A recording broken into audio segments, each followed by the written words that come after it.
Bonjour tout le monde, bienvenue à un autre épisode du podcast de la clinique CD Médico-Esthétique, un podcast qui est là pour défaire en fait tout ce qu'on sait et qu'est-ce qu'on sait pas sur le médico-esthétique, vous donner plein d'informations aussi par rapport à ce qui se fait pas, puis à juste vous éduquer par rapport à tout ça.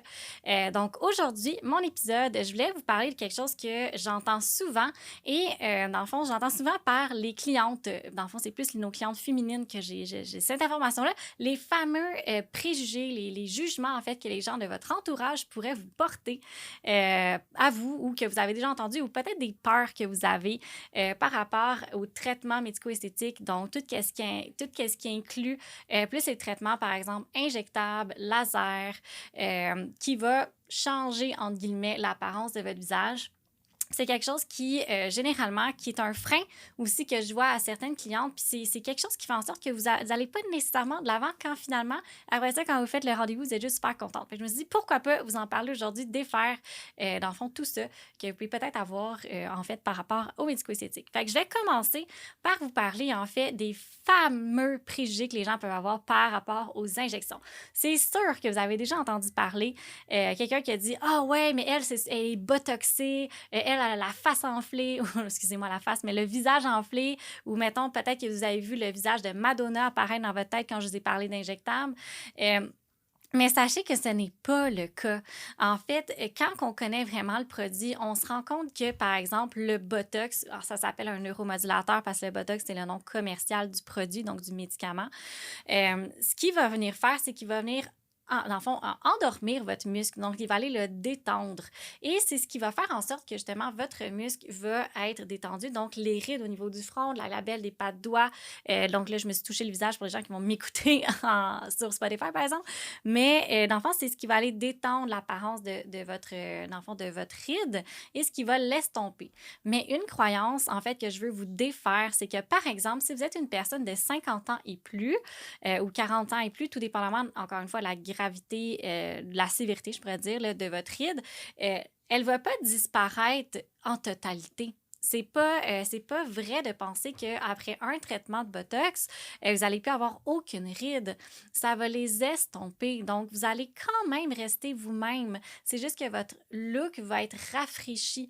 Dans le fond, vous allez avoir l'air d'avoir gagné peut-être 2, 3 ans, avoir l'air de revenir de vacances. Encore une fois, quand c'est fait à des bons dosages, il n'y a aucune crainte à avoir parce que vous allez pas du tout avoir l'air figé dans le temps. Vous allez être capable de bouger, avoir vos expressions faciales. Mais c'est vraiment, encore une fois, juste un look rafraîchi. Puis ça, c'est quelque chose que vous pouvez communiquer avec votre professionnel pour justement l'aviser que c'est vraiment ce que vous recherchez. Puis tu sais, il y a vraiment, vous pouvez magasiner, encore une fois, j'en ai parlé dans un autre épisode, mais de magasiner votre place et non un prix, votre place en fonction des résultats que vous recherchez pour justement aller à une place qui va vous offrir ces résultats-là et non vous offrir un air qui va être peut-être plus figé. Puis encore une fois, à chaque personne a son plan de traitement. Qu'est-ce que je veux dire par là? C'est qu'il n'y a pas une personne qu'on va approcher de la même manière pour aller travailler, encore une fois, surtout au niveau des injectables.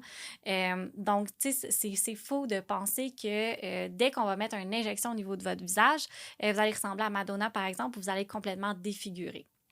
Une autre chose, c'est souvent ce que j'entends aussi, surtout au niveau des conjoints, parce que j'ai souvent des clientes qui viennent me voir qui disent que, ah ouais, mais là, mon conjoint, il voudrait pas que j'aille des agents de complément. Mais encore une fois, c'est de leur expliquer ou de leur faire écouter ce podcast-là et faites-leur écouter le podcast. Puis ils vont peut-être comprendre. C'est de leur faire écouter puis dire que c'est pas. Quand c'est fait en douceur, quand c'est fait en respect de l'harmonie du visage. Puis encore une fois, oui, il y en a des cas extrêmes, puis encore, on en parlait en dehors des micros, il y a des cas extrêmes qui existent. Il y a des personnes qui auraient dû savoir s'arrêter aussi à un certain moment, puis ça, c'est vraiment la responsabilité du professionnel de vous le dire, que ça ne sera pas esthétique. Puis d'ailleurs, nous, on refuse les clientes qui sont comme ça, et j'ai pas du tout honte de le dire. Puis c'est important qu'on vous le dise, en fait, si justement, ça sera pas esthétique. Puis ça me fait penser à une autre chose. La symétrie du visage, il y en a beaucoup qui viennent nous voir pour ajuster au niveau de la symétrie du visage parce qu'ils veulent être 100% symétriques. Mais sachez, un visage qui est 100% symétrique, c'est pas un visage qui est beau. C'est pas ce qu'il y a dans les standards de beauté, là. C'est pas quelque chose qu'on va qualifier d'esthétique. On veut garder une certaine asymétrie. C'est ce qui vous rend unique, c'est ce qui vous rend beau et belle. Donc, c'est faux de penser qu'en allant vers des traitements qui sont injectables, que vous allez, dans le fond, être 100% symétrique. On peut corriger des asymétries. Mais encore une fois, quelques-unes. Si par exemple, on a un sourcil qui est un petit peu plus haut que l'autre, c'est quelque chose qu'on peut aller ajuster. Si on a une bouche qui tombe d'un côté, si on a une lèvre qui est un petit peu, qui n'est pas formée exactement la même manière, si on a dormi toute sa vie sur un côté de la joue, puis il y a une petite joue qui est plus abaissée que l'autre, on peut le faire. Mais on n'ira jamais corriger à 100% les symétries, encore une fois, pour respecter, dans le fond, votre beauté naturelle. Puis c'est super important. Puis, encore une fois, je pense que c'est quelque chose que je répète souvent, mais c'est de faire la différence entre un agent de comblement et un neuromodulateur. Quand on parle de Botox, c'est pas vrai qu'on met du Botox dans les lèvres. Ça n'existe pas. Bien, ça a déjà existé, mais on le fait pas. C'est pas une pratique qui est courante parce qu'encore une fois, ça vient neutraliser les muscles. Donc, est-ce que vous voulez parler comme ça? Non, clairement pas. Fait qu'on vient pas en injecter au niveau des lèvres. Ce qu'on vient faire, c'est qu'on va travailler surtout au niveau de la partie supérieure de votre visage avec les neuromodulateurs. Fait que vous pouvez dire à votre conjoint que ça ne changera pas votre regard, ça ne va pas changer la forme de votre visage. Ça va rester exactement pareil, mais avec un look rafraîchi, avec un look estompé, avec enfin, un résultat qui va juste être vous avez l'air de revenir de vacances. Puis pour la partie inférieure du visage, on va aller la travailler surtout quand on a une perte de tissu adipeux. Fait qu'avec les agents de comblement, ce qu'on va venir faire, c'est qu'on va aller combler la perte que vous avez déjà eue. Fait qu'on ne vient pas changer votre visage, on vient juste vous redonner ce que vous aviez déjà auparavant. Fait que c'est ce qui fait en sorte que généralement, les personnes de votre entourage ne pourront pas dire que vous avez eu des injections. Puis ça, c'est vraiment, je le dis sur toute réserve, puis ça, c'est moi qui crois ça. Puis c'est ce qu'on fait à la clinique, là. Pour moi, si une injection, les gens de votre entourage ne le remarquent pas, mais font juste vous dire comme il y a quelque chose qui a changé, tu as l'air plus en forme, ben pour moi, c'est quelque chose qui est réussi.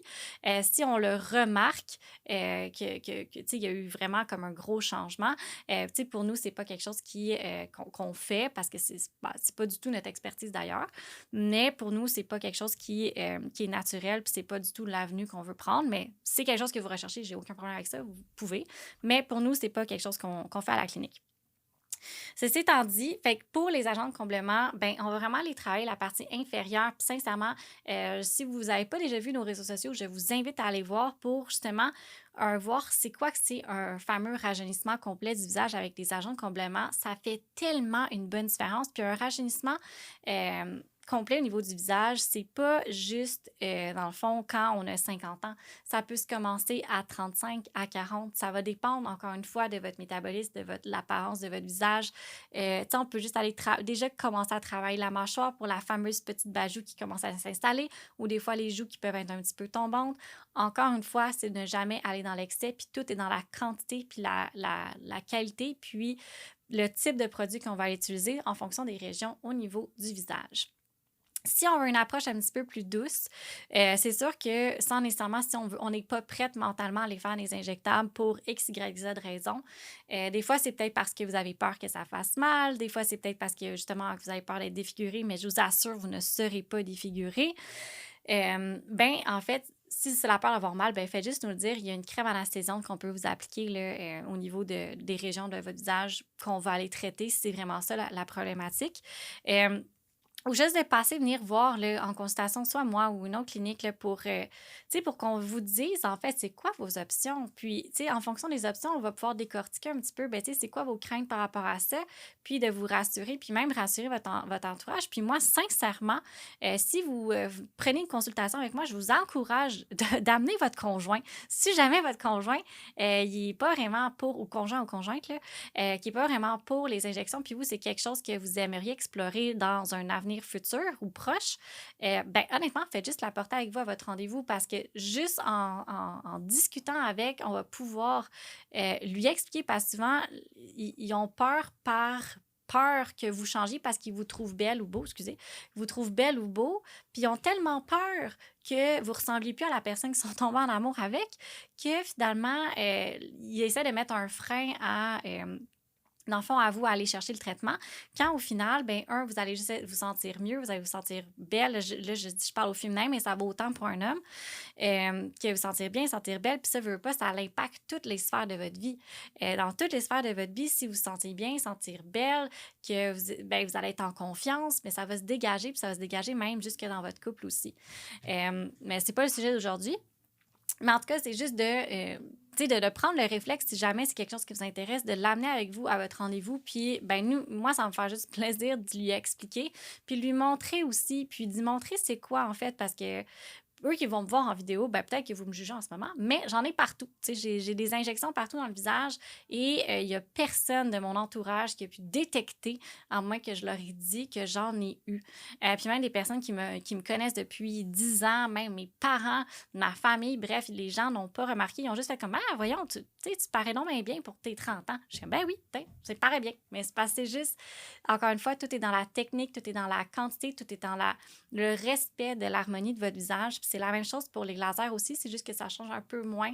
Il y a moins de risques à changer l'apparence du visage. C'est plus là, à ce moment-là, des peurs peut-être de le après, parce qu'on sait que les lasers, tout dépendamment du type de laser qu'on va faire, il peut y avoir beaucoup de rougeur, il peut y avoir il peut y avoir de la peau qui tombe aussi. Fait que c'est juste de vous renseigner puis de bien planifier le après aussi votre rendez-vous pour vous assurer que justement que vous allez planifier de ne pas être rouge vif en allant travailler ou que vous avez un souper le lendemain, clairement, c'est peut-être pas la bonne option ou une meilleure idée. Mais bref, c'est juste de vraiment bien planifier tout ça, puis c'est de poser vos questions. Puis c'est tellement important de poser vos questions, de vous renseigner, puis de savoir qu'est-ce que vous voulez, puis c'est quoi le résultat que vous attendez. Puis en fonction de ça, c'est d'aller voir un expert, une professionnelle, moi ou une autre clinique, qui va vous diriger vers les meilleures options, puis de lui poser vos questions parce qu'il y a tellement de préjugés. Puis, tu sais, même récemment, là, on est au mois de mai pendant qu'on enregistre le podcast, là, au début mai. Mais il y a un article qui est sorti récemment là, par rapport aux médico-esthétiques, puis justement à quel point que les gens abusent, puis ci, puis ça.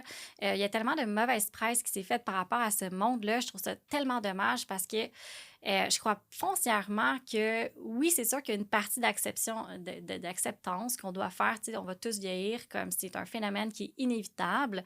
Puis oui, c'est beau des rides. Puis je respecte toutes les personnes qui veulent vieillir sans injection et tout. Il n'y a aucun problème ou sans traitement laser ou qui s'accepte à 1000%. Parfait. Mais pour les autres personnes qui, justement, c'est un... ça impacte votre confiance, ça impacte un petit peu votre vie. Peut-être que c'est quelque chose qui vous fait en sorte que vous vous sentiez moins bien, que justement, je l'entends souvent, que la manière que vous vous sentez à l'intérieur, vous voulez que ça se reflète à l'extérieur. Et parfois, bien, on a besoin d'un petit coup de pouce. Puis des fois, le petit coup de pouce, c'est d'aller vers des traitements injectables, surtout quand il y a une certaine... quantité de tissu qui a été perdu ou on est rendu à un certain âge ou c'est juste par prévention. Bref, peu importe la raison, ça peut être une chose que vous pouvez rechercher. Puis ça, je trouve ça vraiment dommage parce que toute cette mauvaise publicité-là fait en sorte qu'il y a plusieurs hommes, il y a plusieurs femmes qui s'empêchent encore aujourd'hui d'aller faire des traitements par peur de finir botché ou de finir... tout défiguré. Puis ça revient à un autre épisode que j'ai parlé récemment. C'est de bien choisir vos professionnels. N'hésitez pas d'aller en clinique, prenez la consultation. Ils sont là pour ça. Prenez la consultation, renseignez-vous, regardez le travail des personnes avec qui vous allez faire affaire, sentez l'atmosphère de la clinique, sentez l'atmosphère des personnes avec qui vous rentrez en contact. Ça va vous en dire long.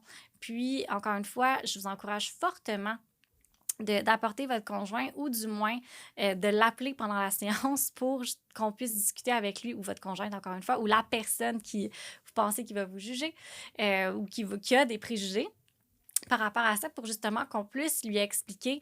Puis il n'y a rien de mieux que expliquer puis donner des connaissances par rapport à un sujet pour justement désamorcer puis rassurer les personnes parce que généralement, quand il y a un préjugé, c'est qu'il y a sûrement une peur associée à ça.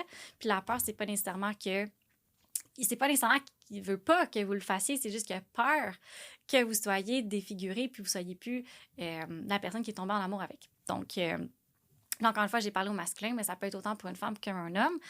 Fait que ça pour dire que généralement, les plus gros préjugés, c'est sûr que c'est par rapport aux injectables, c'est par rapport à l'overfill qu'on appelle, fait que des gros joues, là, toutes, tu sais, qu'il n'y a quasiment plus aucune définition au niveau du visage. Mais encore une fois, ça se voit rapidement. Quand vous magasinez, quand vous regardez pour une clinique pour faire vos injections, ça se voit rapidement dans les résultats avant-après. Puis, je vous invite fortement à magasiner votre place sur cet aspect-là et non sur le prix pour justement vous assurer d'avoir les résultats que vous recherchez en termes d'injection ou de tout autre traitement. Donc, ça faisait un peu le tour des préjugés par rapport aux injections. C'est sûr qu'il y en aurait plusieurs. Puis, il y en a sur plusieurs femmes. Là, je vous en ai parlé un peu des peurs d'être défigurées, mais il y en a plein là, qui sont juste rattachés à ça. Mais au final, si je peux dire, la thématique principale, c'est pas mal ça que les gens sont changés, défigurés, qui sont overfill, qui est comme le visage botoxé. C'est pas mal ça qu'on entend dans notre day-to-day. Donc, sachez que c'est quand même, c'est faux. Mais oui, c'est faux, mais c'est vrai. C'est sûr que si on en injecte trop, ben à ce moment-là, c'est vrai que ça peut arriver. Mais encore une fois, si vous faites affaire avec des professionnels qui savent en fait quoi faire, qui font des résultats qui sont naturels, il n'y a aucune crainte à avoir par rapport à ça. Vous allez rester vous-même, mais juste avec un air rafraîchi. Et je vous invite fortement à magasiner vos professionnels de cette manière-là. Donc, voilà. Fait que si vous avez des questions ou s'il y avait quelque chose que peut-être que votre conjoint vous a dit, puis vous voulez dire comme, ah, Caroline, j'aimerais ça que tu y parles pour ça, n'hésitez pas, écrivez-moi. Ça va me faire plaisir. Je vais lui parler à votre conjoint ou à votre conjointe pour justement lui défaire ces idées-là. Si vous avez aimé l'épisode, faites juste le liker, partager. Abonnez-vous à notre page. Ça, dans le fond, moi, j'aime vraiment ça, rentrer en contact avec vous. J'adore lire vos commentaires aussi. Si vous voulez nous suivre, Clinique Baramba CD. Sinon, on est partout à Clinique CD Médico-Esthétique, Facebook, YouTube, LinkedIn, Pinterest. Bref, vraiment, on est vraiment partout. Et je vais vous dire merci et à un prochain épisode. J'ai vraiment hâte déjà de vous reparler. Alors, je vous dis à la prochaine!